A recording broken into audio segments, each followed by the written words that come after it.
सुप्रभात विद्यार्थियों। मैं आपका अपना अंकित सिंह राजावत अपने YouTube चैनल पर एक बार फिर से स्वागत अभिनंदन करते हैं। आरती अंकित 17 पर आज हम आप कक्षा 10 के छात्र छात्राओं के लिए एक नई वीडियो लेकर आ रहे हैं। जैसा कि मैंने पिछली वीडियो में बताया था कि अगली वीडियो हमारी पंक्तियों के ऊपर होगी। सब प्रथम ये देख लीजिए पुस्तक हिंदी क्षितिज भाग 2 कक्षा 10 पाठ्यक्रम के लिए हिंदी की पाठ्य पुस्तक। हमने कल बोर्ड पर समझाया था कि क्षितिज भाग 2 पाठ पुस्तक कक्षा 10 के लिए काव्य खंड का पाठ प्रथम सूरदास सूरदास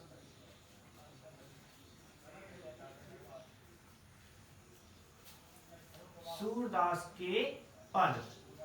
कौन सा पद था छात्रों? उद्धव तुम हो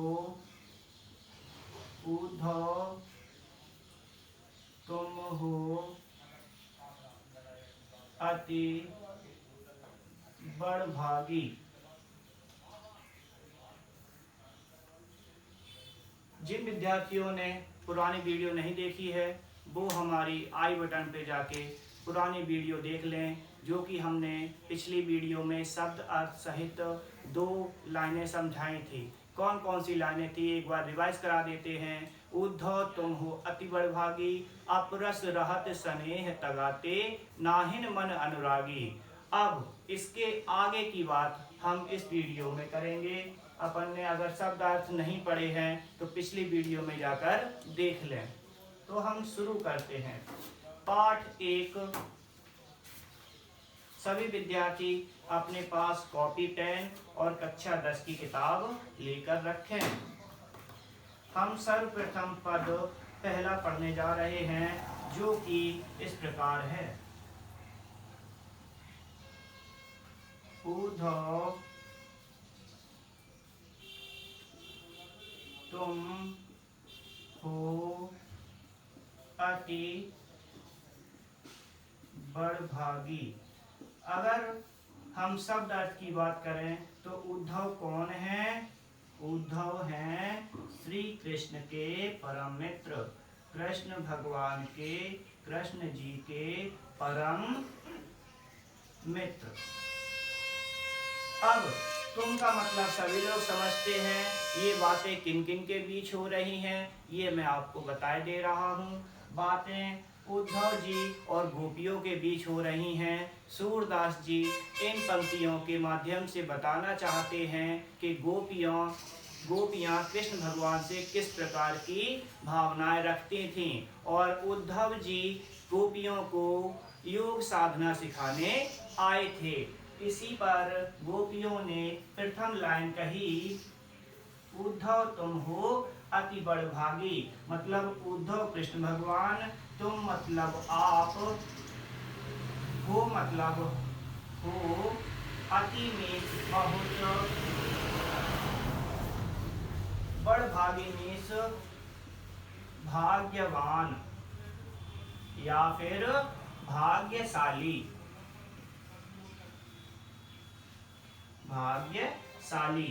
अब हमें शब्द अर्थ तो दिख गए। अब हम इस पंक्ति के अर्थ बड़े ही साधारण भाव, सरल भाव से समझ सकते हैं। जैसे कि सूरदास जी के पद की प्रथम लाइन है, उद्धव तुम हो अति बड़भागी। कृष्ण भगवान जी के परम मित्र से गोपियां कह रही हैं कि आप तो बहुत भाग्यशाली हो। इतनी बात समझ आई क्या? आगे चलते हैं। अगली लाइन क्या है? अगली लाइन है, अपरस रहत स्नेह तगाते, नाहिन मन अनुरागी। नाहिन मन अनुरागी अर्थात अपरस मीन्स होता है अछूता, अपरस मीन्स क्या होता है विद्यार्थियों? अछूता। रहत मतलब रहते हो। स्नेह मतलब प्रेम। तगा मतलब धागा या बंधन। धागा या बंधन। नाहिन मन अनुरागी मतलब नाहिन मीन्स होता है नहीं, मन मीन्स होता है मन, हृदय। अनुरागी मतलब समझ पाना, समझ पाना। अब इस लाइन का अर्थ समझ लेते हैं। जो विद्यार्थी कॉपी पेन लेकर बैठे हैं, पुस्तक लेकर बैठे हैं, कृपया वीडियो को पॉज करके रोक करके ये अर्थ लिख लें। अब आप लोगों ने लिख लिया होगा, आशा करता हूँ। अब हम दूसरी लाइन का अर्थ समझेंगे। अपरस रहत स्नेह तगाते नाहिन मन अनुरागी। अर्थात कवि सूरदास जी कहना चाहते हैं कि गोपियां उद्धव जी से कह रही हैं कि अपरस रहत स्नेह तगाते, मतलब कि हम जो हैं, हम गोपियां हैं, कृष्ण भगवान से अति प्रेम करते हैं, परंतु आप जो हो हे उद्धव जी, आप कृष्ण भगवान के साथ रहते तो हैं, परंतु उनकी प्रेम भरी बातें नहीं समझ पाए। आप उनकी प्रेम भरी बातों से वंचित हैं, इसलिए आप हमें ज्ञान की बातें बता रहे हैं, आप हमें प्रेम की भाषा नहीं पहचानते, ना ही आप उससे परिचित हैं। एक बार फिर से दोनों लाइनों को रिपीट कर लेते हैं। उद्धव तुम हो अति बड़भागी, अपरस रहत स्नेह तगाते नाहिन मन अनुरागी। अर्थात समझ आया होगा, नहीं आया कोई बात नहीं, हम एक बार फिर बता देते हैं। कृष्ण भगवान के मित्र उद्धव से गोपियां कह रही हैं, कृष्ण भगवान के मित्र से गोपियां कह रही हैं कि आप बड़े ही भाग्यशाली हैं। अगली लाइन है अपरस रहत स्नेह तगाते नाहिन मन अनुरागी। अर्थात जो कृष्ण भगवान के मित्र हैं उद्धव जी, उनसे गोपियां कह रही हैं कि आप उद्धव जी कृष्ण भगवान के साथ तो रहे हैं, परंतु उनके प्रेम को नहीं समझ पाए। अगर आप प्रेम को समझते तो आप हमें ज्ञान की बातें ना बताते, आप उनके आगमन का संदेश देते, जिससे हम गोपियां प्रसन्न हो जाते। अब हम दूसरी लाइन पढ़ने जा रहे हैं, जो कि इस प्रकार है।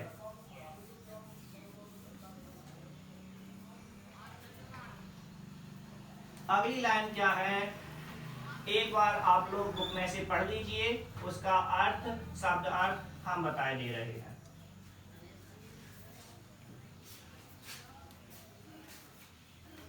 अगली लाइन है छात्रों, पूर्व ऐन पात रहत जल भीतर तारस देह न दागी। पूर्व ऐन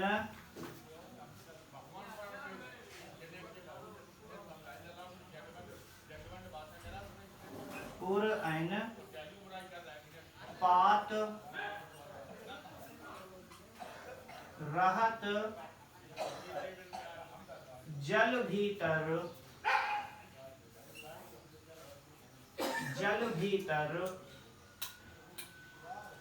तारस देह ना दागी। अपना ध्यान केंद्रित करते हुए एक बार फिर से समझेंगे इस लाइन का अर्थ क्या है। बहुत ही सरल भाषा में बताने जा रहे हैं। पूर्व ऐन का मतलब होता है कमल के पत्ते, कमल के पत्ते। पात मीन्स होता है छात्रों, पात मीन्स होता है तालाब। क्या होता है? तालाब या फिर पात्र। रहत मतलब रहता है,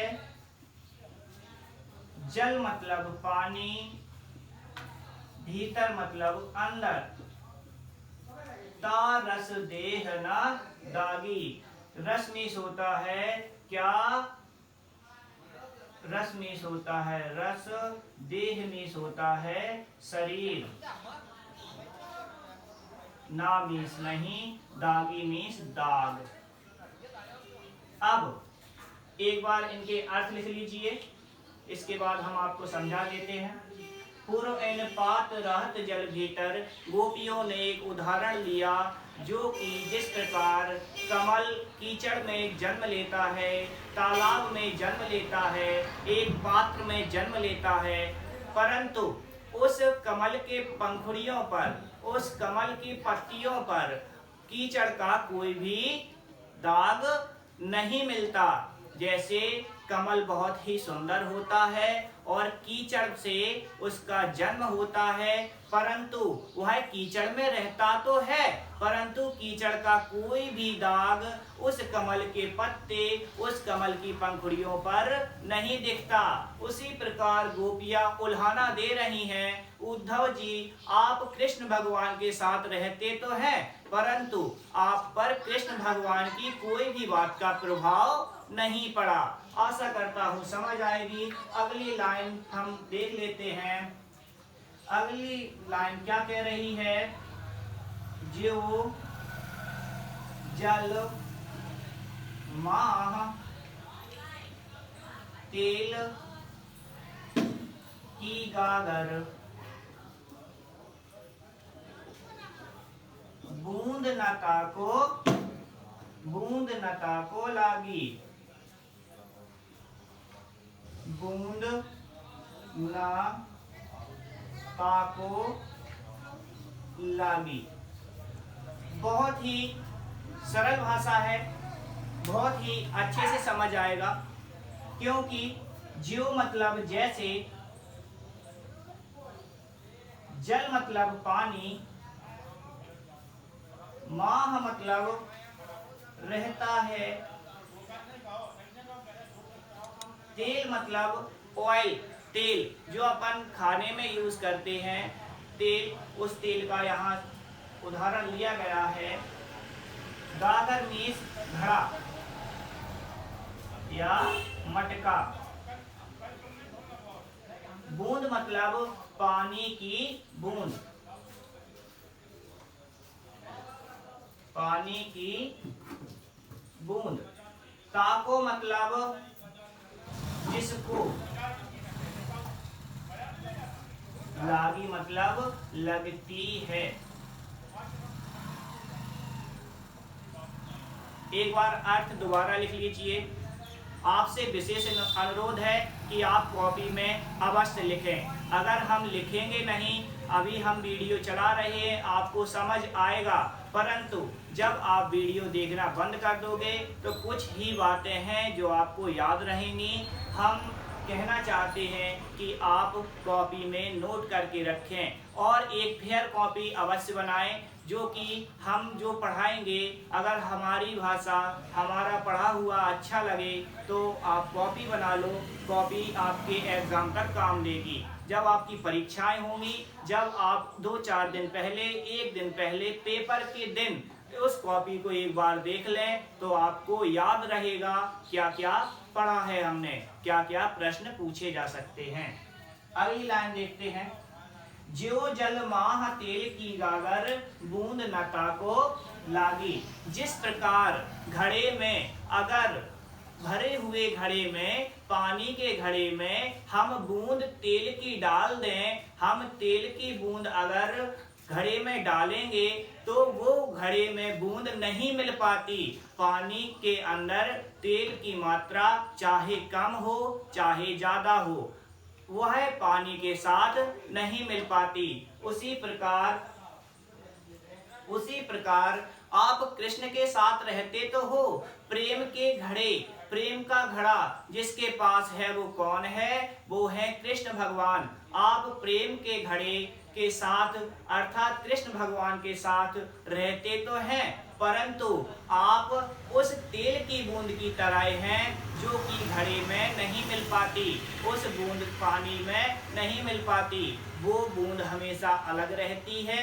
इसी प्रकार आप कृष्ण भगवान के मित्र होते हुए भी आप उनसे विपरीत हैं, अलग हैं। आशा करता हूँ ये 2 लाइनें भी आपको समझ आई होंगी। अब हम 2 लाइनें और पढ़ते हैं।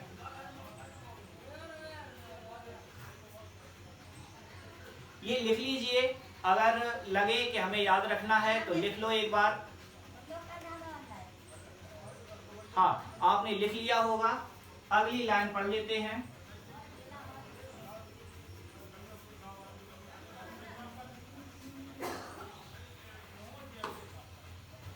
अगली पंक्तियां क्या कह रही हैं, विशेष ध्यान से सुने, जो कि इस प्रकार हैं।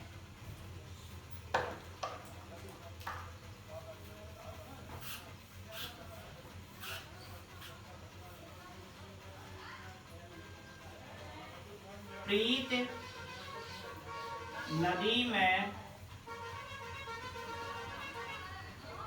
पाँव न बोरियो,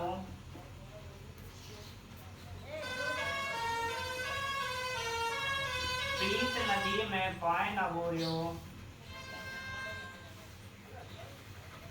दृष्टि न रूप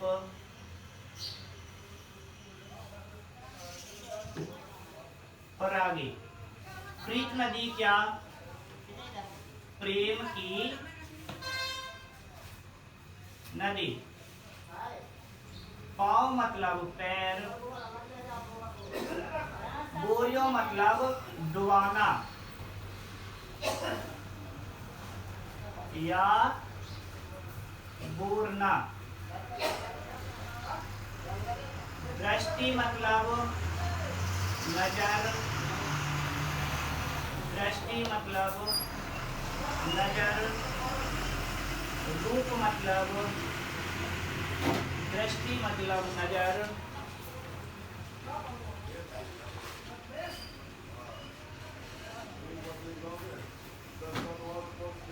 रूप मतलब क्या? चित्त या फिर सुंदरता। अगला है परागी।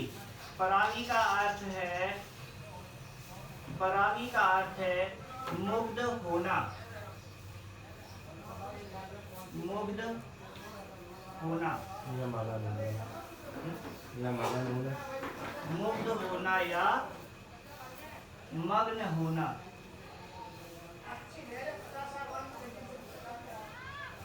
अब प्रीत नदी में पाए न बोरियो, दृष्टि न रूप परागी। गोपियां उद्धव जी से कह रही हैं कि आप प्रेम के सागर के साथ रहते हुए, प्रेम की नदी के साथ रहते हुए आपने उसमें अपने पैर तक भी नहीं डुबाए। मतलब आपने ज्ञान के भंडार को प्राथमिकता दी है, आपने प्रेम को तनिक सी भी प्राथमिकता नहीं दी। प्रीत नदी में पाए ना बोरियो, मतलब जो उद्धव जी हैं, गोपियां कहना चाहती हैं कि आपने कृष्ण भगवान के चरित्र को, उनके व्यवहार को नहीं समझ पाया। दृष्टि न रूप परागी, उनकी दृष्टि देखकर हम केवल मुग्ध हो जाते हैं, मग्न हो जाते हैं। आप तो उनके साथ रहकर भी उनकी बातें नहीं सीख पाए, हम तो उनकी झलक पाते ही, उनकी बांसुरी की ध्वनि सुनते ही प्रेम मुग्ध हो जाते हैं, उनके प्रेम में मगन हो जाते हैं। अगली लाइन है, इस वीडियो की लास्ट लाइन है, जो कि इस प्रकार है। सूरदास अबला हम भोरी, सूरदास अबला हम भोरी, गुर चाटी ज्यो पागी, गुर चाटी ज्यो पागी। अर्थात सूरदास कौन है?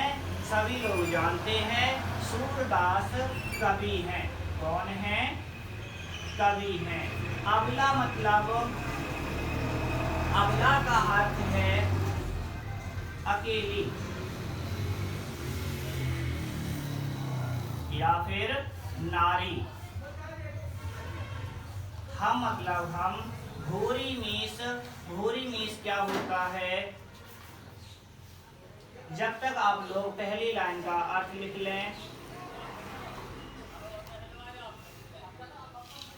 भूरी का मतलब होता है भोली। भूरी का मतलब होता है भोली। गुड़ मतलब गुड़। चाटी मतलब चींटी। ज्यो मतलब जैसे। पागी मतलब रहती हैं। अब हम इस लाइन का भी अर्थ देख लेते हैं। सूरदास, अभी तक बातें हो रही थी वो गोपिया और उद्धव जी के बीच में हो रही थी। अब इस लाइन में सूरदास जी अपनी पंक्ति के माध्यम से कहना चाहते हैं कि गोपियां क्या कह रही हैं? सूरदास अबला हम भूरी, गुर चाटी जो पागी। अर्थात कि हम नारी जो हैं बहुत ही भोली हैं, जो कि कृष्ण भगवान के प्रेम में आ गई हैं। और जिस प्रकार गुड़ चाटी जो पागी, इस प्रकार गुड़ को देखते ही, गुड़ की सुगंध लेते ही चींटियां इकट्ठी हो जाती हैं, चींटियां आकर गुड़ से चिपक जाती हैं, उसी प्रकार हम कृष्ण भगवान के प्रेम में लीन होने के लिए व्याकुल हैं। हम कृष्ण भगवान से अति प्रेम करते हैं। एक बार हम पूरी पंक्ति पढ़ देते हैं। उद्धव तुम हो अति बड़भागी, अपरस रहत स्नेह तगाते, नाहिन मन अनुरागी, पुरैन पात रहत जल भीतर, तारस देह न दागी, ज्यो जल माह तेल की गागर, बूंद न ताको लागी, प्रीत नदी में पाए न बोरियो, दृष्टि न रूप परागी, सूरदास अबला हम भूरी, गुर चाटी जो पागी। इतना लिख लीजिए। अगर हमारी वीडियो पसंद आई हो तो कमेंट करें। इसके बाद हम आपको 2 प्रश्न और दे रहे हैं जो आपका गृह कार्य होगा। आप हमें व्हाट्सएप पर भी अपना गृह कार्य भेज सकते हैं, जो कि मेरा नंबर है 7047409002 7047409002। आपका अपना अंकित सिंह राजावत। अब हम प्रश्न देख लेते हैं जो कि आपका गृह कार्य है।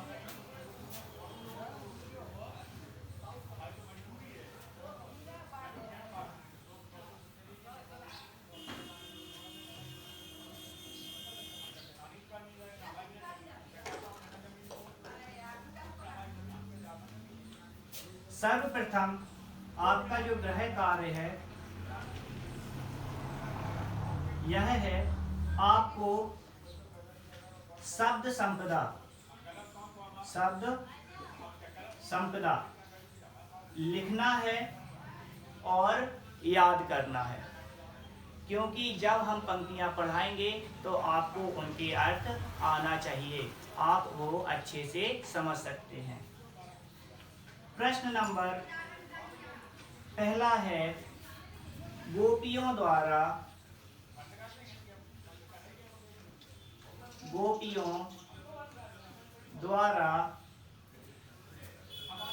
उद्धव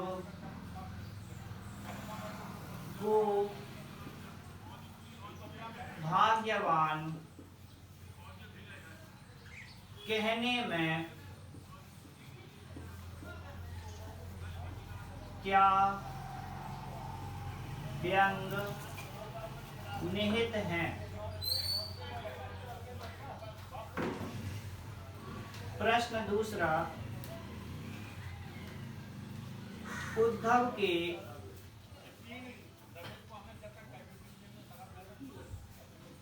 व्यवहार की तुलना